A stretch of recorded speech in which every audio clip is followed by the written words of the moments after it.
बार बार वंदना, हजार बार वंदना, मेरे गुरुदेव को करोड़ बार वंदना।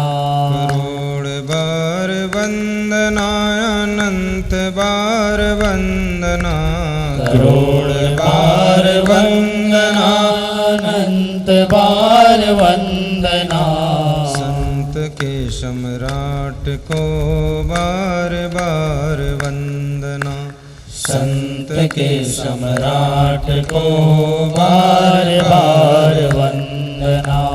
बार बार वंदना, हजार बार वंदना, बार बार वंदना, हजार बार वंदना, मेरे क्षमा देव को करोड़ बार वंदना, मेरे क्षमा देव को करोड़ बार वंदना।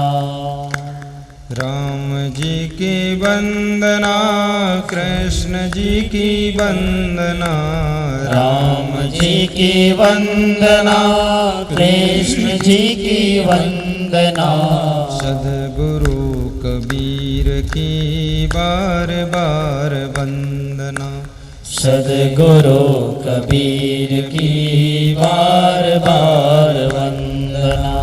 बार बार वंदना, हजार बार वंदना, बार बार सब गाइए, ताली बजाइए। हजार बार वंदना, संत के सम्राट को बार बार वंदना, संत के सम्राट को बार बार वंदना।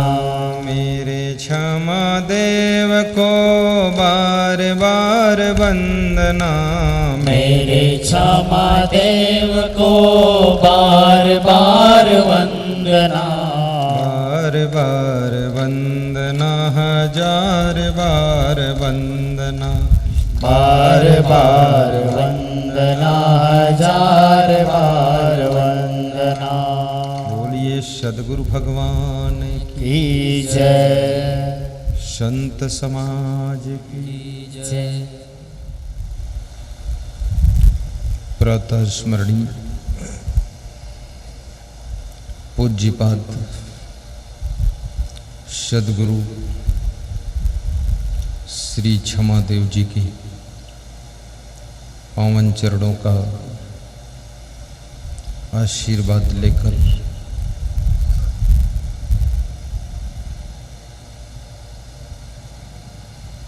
भारत देश की महान भूमि डिस्ट्रिक्ट देवास मध्य प्रदेश हाट पिपलिया की पावन धरा पर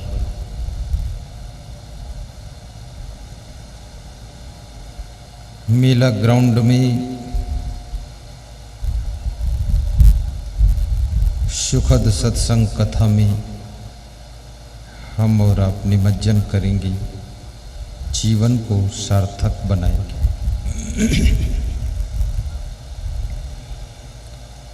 संसार को शांति का संदेश देने वाले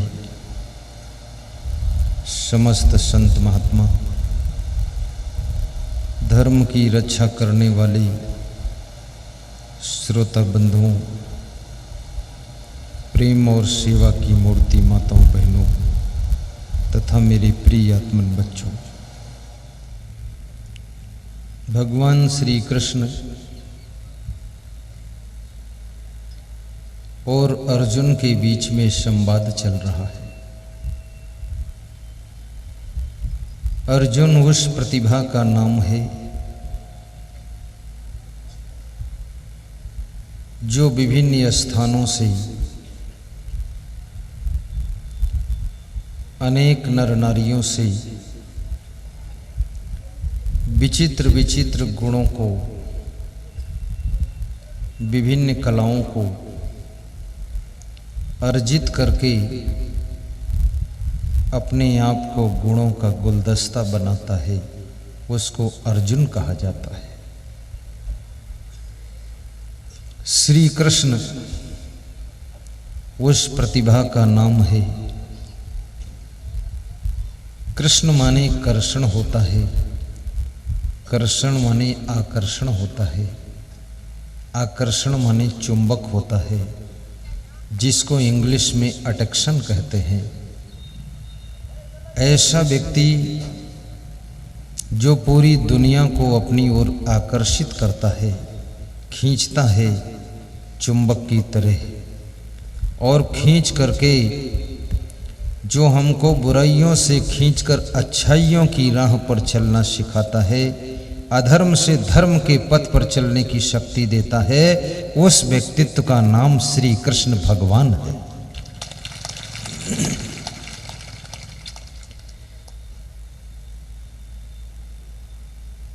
श्री कृष्ण भगवान अर्जुन के बीच में श्रीमद् भगवत गीता की धारा प्रवाहित हो रही है। अर्जुन श्री कृष्ण से पूछते हैं कि हे भगवान,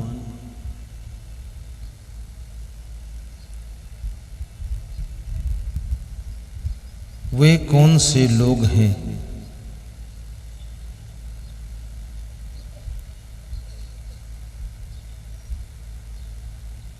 जिनको शांति की प्राप्ति होती है? शांति हर व्यक्ति की प्यास है, हर व्यक्ति की तलाश है, हर व्यक्ति की आस है कि शांति चाहिए। और सभी आत्में बिलग बिलग स्थानों में, बिलग बिलग लोगों में, बिलग बिलग चीज़ों में शांति ढूंढ रही है। कोई विवाह में शांति ढूंढता है, कोई व्यभिचार में शांति ढूंढता है, और कोई ब्रह्मचारी बनने में शांति ढूंढता है, और कोई चोरी में शांति ढूंढता है, कोई ईमानदारी में शांति ढूंढता है, कोई आलस्य में शांति ढूंढता है। आलसी बनकर सुबह से लेकर शाम तक पड़ा रहता है और कहता है शांति है। कोई परिश्रम में शांति ढूंढता है, बिजी रहने में शांति की तलाश कर रहा है।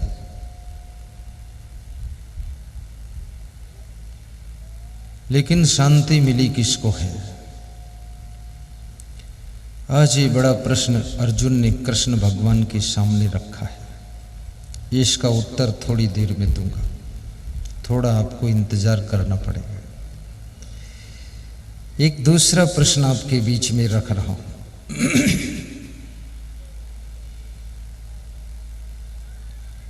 महात्मा विदुर एकांत में साधना कर रहे हैं। साधना हमेशा एकांत स्थान को मांगती है। हल्ला गुल्ला में साधना नहीं होती है, शोरगुल में साधना हो ही नहीं सकती है। साधना के लिए निशब्द वातावरण चाहिए, मानसिक प्रसन्न होना चाहिए।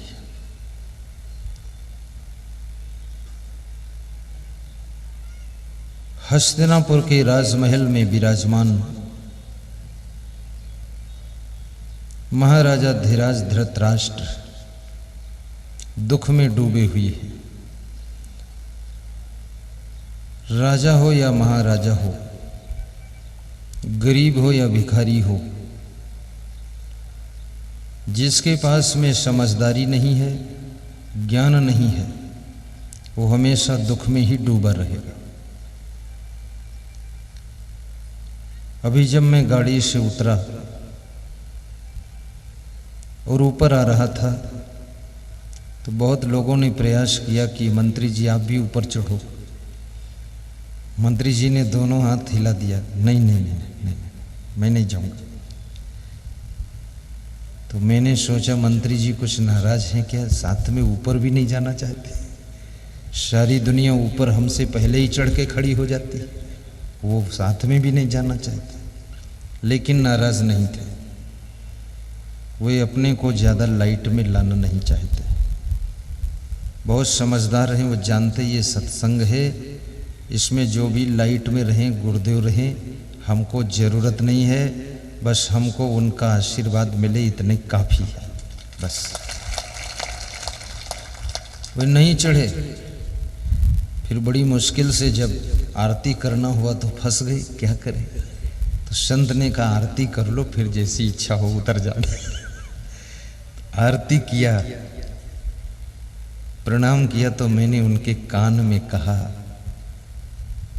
कि जो व्यक्ति मान अपमान सम्मान अभिमान से ऊपर उठ जाता है उसको दुखी नहीं किया जा सकता है। और आप में मैं देख रहा हूं कि हनुमान का रूप दिखाई दे रहा है, न मान न अपमान न सम्मान।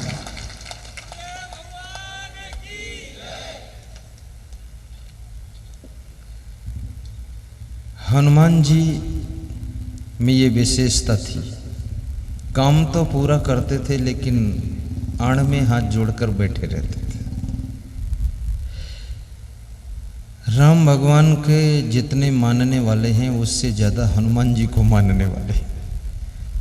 तो मैं भी देख रहा हूँ इस हाट पिपलिया में हमको जितने मानने वाले उससे ज़्यादा हमारे हनुमान के रूप में शिक्षा मंत्री को भी मानने वाले, बहुत मानते हैं लोग।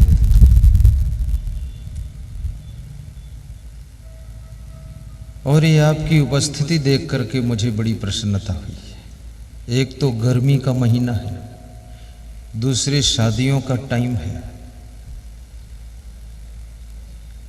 और तीसरे बीमारी का भी टाइम है।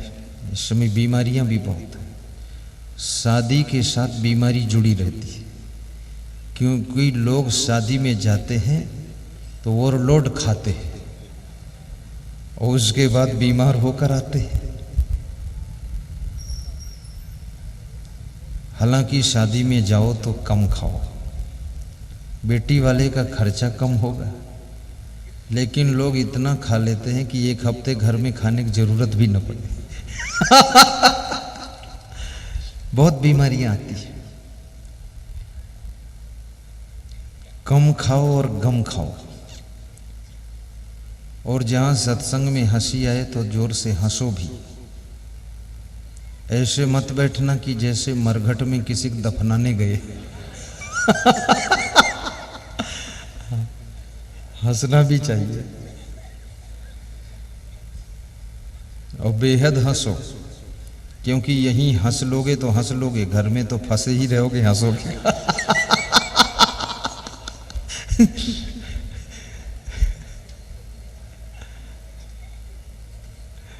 एक बार ताली जोर से बजा दो।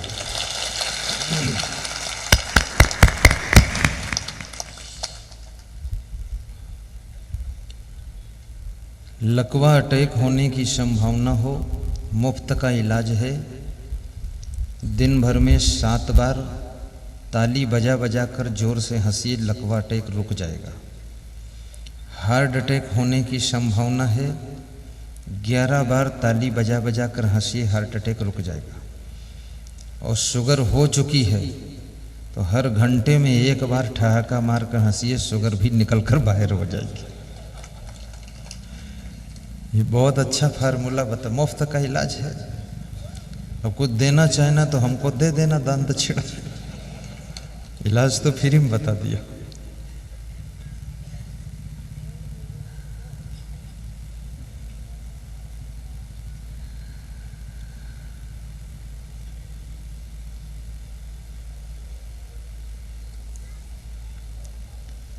हस्तिनापुर में बैठे हुए महाराजा धीराज धृतराष्ट्र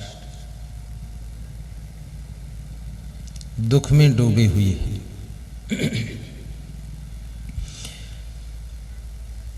विदुर जी को बुलाते हैं और विदुर जी से प्रश्न पूछते हैं कि हे विदुर, वे कौन से लोग हैं जिनके घर में लक्ष्मी की बहुत बड़ी कृपा रहती है? ध्यान से सुनिएगा। दुर्गा सिंह कहाँ बैठे हो? हाथ उठाओ। हाँ ठीक है। वो भी प्रोग्राम कराना चाहते हैं, देखने आए हैं कैसे होता है। लक्ष्मी वे कौन से लोग हैं जिनकी अत्यंत सेवा करती है, उनके क्या लक्षण होते हैं? आज मैं वो फार्मूला बताने जा रहा हूं जो तुम्हारे घर में लक्ष्मी की भी कृपा बनी रहे, धन दौलत की भी कृपा बनी रहे। क्योंकि भक्ति करने का अर्थ ये नहीं कि निर्धन बन जाओ। मीरा बन करके राजमहलों में रहकर भी भक्ति कर सकते हो। यदि निर्धनता तुम्हारा पीछा नहीं छोड़ रही है तो सुदामा बनकर झोपड़ी में भी भक्ति कर सकते हो। और भक्ति करोगे सच्चे मन से तो एक दिन सुदामा की भी झोपड़ी राजमहल में बदल गई थी, तुम्हारा भी भक्ति महल बनेगा। भक्ति में बहुत बड़ी शक्ति होती है।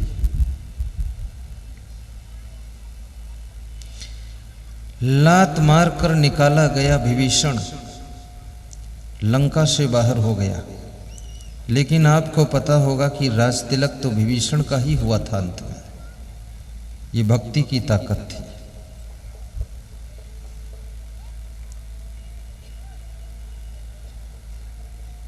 तो लक्ष्मी की कृपा किसके ऊपर अधिक होती है, ये प्रश्न धृतराष्ट्र ने महात्मा विदुर से पूछा है।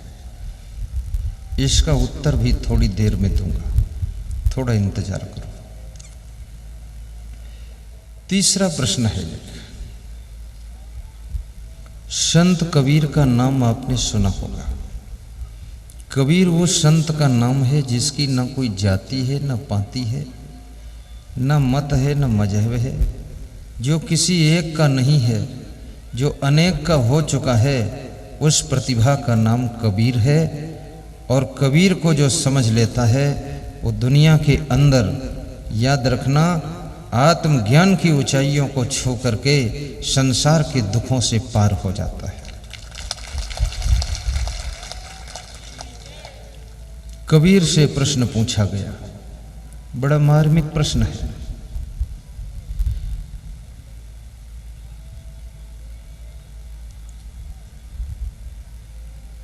जीवन कैसे जीना चाहिए?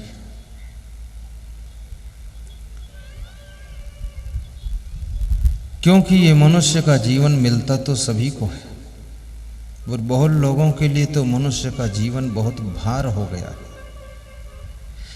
लोग कहते हैं इससे अच्छा चिड़िया होते तो ठीक था, इसमें झंझट ज्यादा लग रहा है।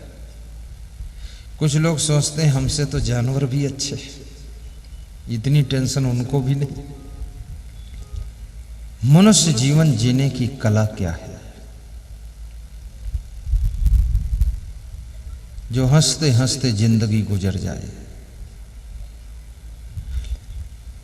तो कबीर साहब ने 2 लाइन में एक बहुत बड़ी बात कही है।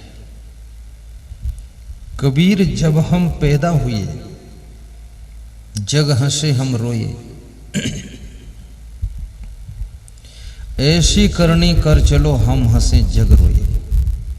शॉर्ट में बात बता दी कि अब आप ऐसी करनी चुन लीजिए। जब तुम्हारा जन्म हुआ तुम रो रहे थे, लेकिन फैमिली के अन्य मेंबर हंस रहे थे, खुशियां मना रहे थे। कोई कहता था मेरा छोटा भाई जन्म लिया है, कोई कहता था मेरा नाती जन्म लिया, कोई बोलता था मेरा बेटा जन्म लिया, कोई बोलता था मेरा पोता जन्म लिया है। और पोता जब जन्म लेता है, नाती पोता ना, तो दादी दादा को बहुत खुशी होती है।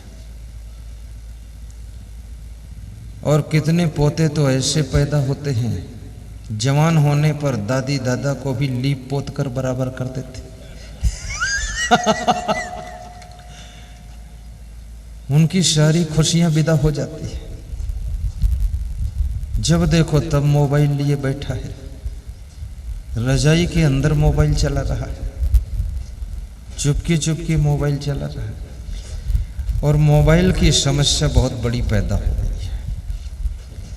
दारू का नशा, बीड़ी का नशा, सिगरेट का नशा, पुड़िया का नशा, ये सब नशा तो खतरनाक थे ही, लेकिन मोबाइल का नशा ये सब नशा से ज़्यादा बड़ा नशा है। और ये नशा जिसके ऊपर चढ़ गया उसका सब नाश भी हो जाएगा। ये नशा खतरनाक है।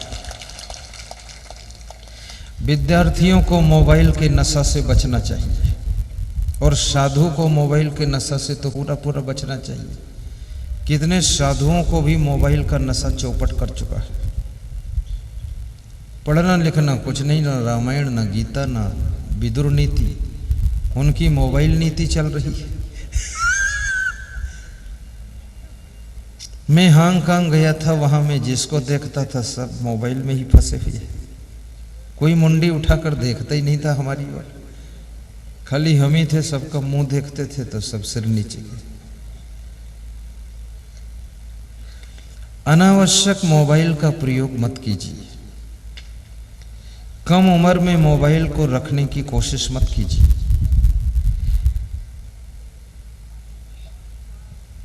और एक नशा और है समाज में फैला हुआ, जिसका नाम है फैशन का नशा। ये तो और खतरनाक है। ये महिलाओं के ऊपर भी नशा चढ़ा है, फैशन का नशा, और नवयुवक लड़कों के ऊपर भी है। अभी नवयुवक लड़के खोपड़ी के बाल की कटिंग ऐसे करा रहे, चारों तरफ से काटते, और बीच में रुई जैसा उड़ रहा है। बहुत नालायक लोग हैं। इतने बेशरम है, वो देखने में भी खराब लगता है, पर न जाने कहां से ढूंढ के लाए हैं। चारों तरफ बाईपास रोड बनाया, संकेत दे रहे हैं इधर से गाड़ी क्रॉस कर सकते हो, बस मेन चौराहा छोड़ देना बस। क्या पागल लोग हैं। ये फैशन का नशा।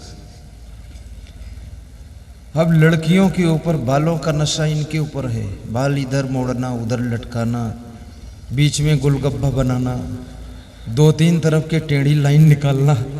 तो मैं देखता हूं तो मैं सोचता हूं है तो बुद्धिमान, लेकिन बुद्धि का प्रयोग केवल बालों भर में खर्च कर दिया। कुछ और तो जिंदगी में सोचो। ये बालों के चक्कर में कहां पड़े हो। किसको टाइम है तुम्हारी खोपड़ी देखने की, किसको टाइम है तुम्हारा मुंह देखने का। अपना मुंह देखने की तो फुर्सत नहीं है, अपनी पत्नी का मुंह देखने की फुर्सत नहीं है, अपने बाप से मिलने की फुर्सत नहीं है। तुम खाम खा इतने लोग बाल वाल मोड़ तोड़ के खड़े हो गए, कौन देखेगा ये लफड़ा। ये चक्कर में मत पड़ो, अपनी बुद्धि का सदुपयोग करो, सद्बुद्धि की लाइन पर चलो। राम भगवान को देखो ना, कितने महान हो गए। महाराजा दशरथ के पुत्र थे। भगवान श्री कृष्ण को देखो, गायें चराते थे, कितने बड़े भगवान माने गए। महान बनने की राह पर चलो। महान बनो, गुणवान बनो, धनवान बनो, विद्वान बनो, बुद्धिमान बनो, बलवान बनो, शक्तियों को अर्जित करो, कलाओं को सीखो, और जो शक्तियां आपको मिली हैं उनका सदुपयोग भी कीजिए। शक्तियों का दुरुपयोग न करो। रावण धनवान था, सोने की लंका थी, लेकिन उसका सदुपयोग नहीं कर पाया। दारू पीता था, गुंडागर्दी करता था। रावण बलवान भी था।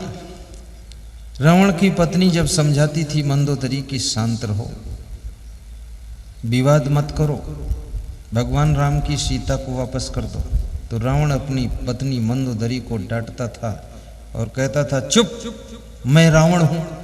तो मंदोदरी बोलती थी मैं कब कहती हूं कि तुम राम हो, मैं तो जानती हूं रावण हो। इतना हनक रखता था, एक बात नहीं सुनी पत्नी की। अगर आपकी पत्नी भी अच्छी बात बताए तो उसको भी स्वीकार कर लेना और अपनी पत्नी को धन्यवाद दे देना। और यदि आपका शिष्य भी अच्छी बात बताए तो उसकी बात का भी सम्मान कर लेना। यदि आपका बेटा भी अच्छी बात बताए तो उसका भी आदर कर लेना। अभी मैं 15 तारीख को नेपाल बॉर्डर अपने आश्रम जाने वाला था। पूरा तैयारी कर दी कि जाऊंगा, तो मेरे एक संत ने बताया कि गुरुदेव मत जाओ। तो हमने कहा क्यों? बोले आपके आने जाने में 2 दिन जाने में 2 दिन आने में 4 दिन ये लगेंगे, बीच में एक ही दिन बचा तो वहाँ क्या करोगे आप? बोला मत जाओ गुरुदेव, जब प्रोग्राम समाप्त हो जाएंगे तब चलेंगे। फिर बताया कि खर्चा भी बहुत आएगा, 20,000 जाने में लगेंगे और 20,000 आने में, 40,000 तो ये नुकसान, और 1000 किलोमीटर जाओगे 1000 किलोमीटर आओगे, शरीर ध्वस्त हो जाएगा आपका, और यहीं रहो गुरुदेव, क्या कमी है? तो मैंने कहा दिन भर विचार करूंगा तब बताऊंगा। विचार किया, उसकी शिष्य की बात ठीक थी, उसको मान्य कर लिया, और मैंने कहा अब नहीं जाऊंगा, बात को जाऊं, क्योंकि मुझे आश्रम से निकले 6 महीना हो गया।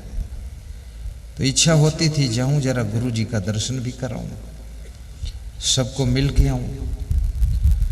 याद रखना, तुम्हारा छोटा भाई भी यदि अच्छी बात बताता है तो धन्यवाद भी देना और उसको मान लेना। यदि विभीषण की बात रावण मान लेता तो रावण की ये दुर्दशा न होती। श्री कृष्ण की बात यदि कौरव मान लेते तो उनकी ये दुर्दशा न होती। और यदि मंदोदरी की बात रावण मान लेता तो रावण की ऐसी दुर्दशा पूर्वक मृत्यु न होती। और भाइयों बहनों, याद रखना, जो लोग अच्छी और उचित बात किसी की भी मान लेते हैं वे सुरक्षित भी रहते हैं और विकास भी करते हैं और दुनिया में उनका नाम भी रहता है। परंतु ये भी बात रखना, कोई आपको कोई बात बताता है तो उस पर खुद भी विवेक कर लेना। अंधाधुंध मानते भी मत चले जाना, चारों तरफ से सोच लेना। तो कबीर साहब कहते हैं कि जब तुम्हारा जन्म हुआ तुम रो रहे थे। मनुष्य के जीवन की शुरुआत रोने से हुई है। रोते रोते तुम्हारा जन्म हुआ है। जन्म लेते ही तुमने रोना शुरू कर दिया। अब इस रोने से शुरू होने वाली जिंदगी को हंसने में बदलना एक बहुत बड़ी चुनौती है। इसलिए पूरी जिंदगी आदमी रोता ही रहता है। रोने के कारण बदल जाते लेकिन रोना नहीं बदलता। रोने का ढंग बदल जाता है लेकिन रोना रहता है। बचपन में रोते थे, फूट फूट कर रोते थे, चिल्ला चिल्ला कर रोते थे, चीख चीख कर रोते थे। अब रोते हैं तो चुपके चुपके रोते हैं। रोते जरूर है। अब जवान हो गए, रोने में शर्म लगती है तो कमरा बंद करके रो लेते हैं। रोने में शर्म लगती है तो निसुस निसुस कर रो लेते हैं, लेकिन रोना जारी है। जन्म लेते समय रोए थे तो न जाने किस लिए रोए थे, कुछ पता नहीं था क्यों रोए थे, लेकिन आज रोते हैं तो रोने का विशेष कारण होता है। कभी तो तुम पत्नी के वियोग में रोते हो, कभी बेटे की मृत्यु में बहुत रोते हो, और कभी आपकी लाड़ी ऐसी आई है कि वो आपको रोज रुलाती है। कितने लोगों की लाड़ी आने वाली थी तो बहुत बड़ी खुशी थी कि लाड़ी आएगी तो गरम गरम रोटी खाने को मिलेगी, और लाड़ी ऐसी आई है जैसे वो भैंस की पाड़ी है, वो पड़ी रहती काम ही नहीं करती है। बस तुमने सोचा था लाड़ी आई, वो पानी आ गई। बल्कि उसके लिए उल्टे सासू चाय बना रही है, ससुर लोग सब्जी छील रहे, और उसका पति जो है रसोई में काम कर रहा है और लाड़ी पानी बनकर पड़ी है। आप चाहे लाड़ी हो, चाहे सास हो, चाहे ससुर हो, चाहे संत हो, चाहे शिष्य हो या गुरु हो, गुरु भाई हो, काम तो सबको करना चाहिए। जिसकी जो योग्यता है वो काम कीजिए। काम न करने वाले निठल्ले लोग, आलसी लोग अपने घर में गरीबों को निमंत्रण दे देते हैं और आपस के कलह कलेश में जिंदगी गुजार देते हैं। आवश्यक कार्यों में बिजी रहने वाले लोग निर्धनता को दूर भगाते हैं, लक्ष्मी को आमंत्रित कर लेते हैं और आपस में प्रेम प्रसन्नता से जिंदगी भी बिता लेते हैं। इसलिए आदमी को परिश्रम जरूर करना चाहिए।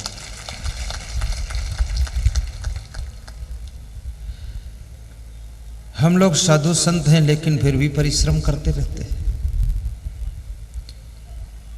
आज सवेरे सवेरे मैं देख रहा था, परिक्रमा कर रहा था, कुछ संत गाड़ियां साफ कर रहे हैं, कुछ संत भोजन बना रहे हैं, कुछ संत प्लानिंग तैयार कर रहे हैं, कुछ संत हमारी सेवा में लगे हुए हैं और मैं भी अपनी तैयारी कर रहा हूं।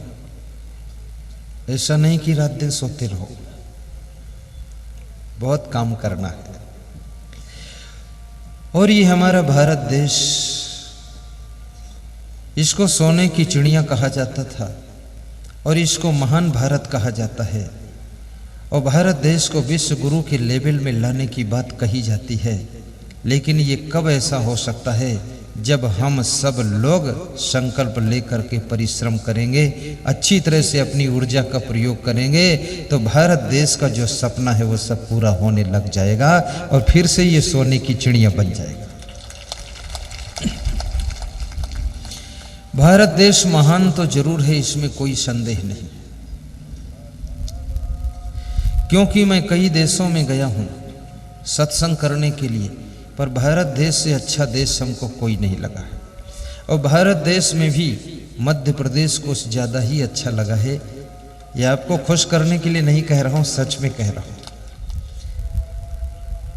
कभी राम बन के कभी श्याम बन के चले आना, प्रभु जी चले आना। गाइए। कभी राम बन के कभी श्याम बन के चले आना, प्रभु जी चले आना।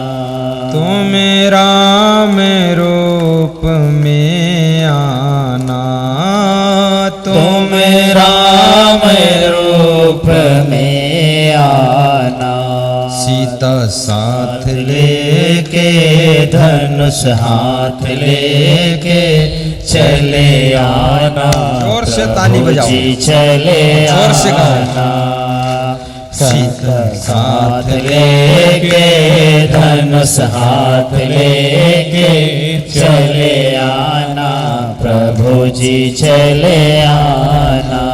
कभी राम बन के कभी श्याम बन के चले आना, प्रभु जी चले आना।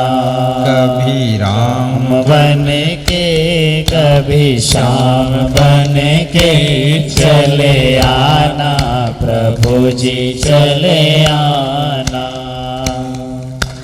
तुम कबीर रूप में आना, तुम कबीर रूप में आना। ज्ञान साथ लेके ध्यान साथ लेके चले आना, प्रभु जी चले आना। ज्ञान साथ लेके ध्यान साथ लेके चले आना, प्रभु जी चले आना। कभी राम बन के कभी श्याम बन के चले आना, प्रभु जी चले आना। कभी राम बन के कभी श्याम बन के चले आना, प्रभु जी चले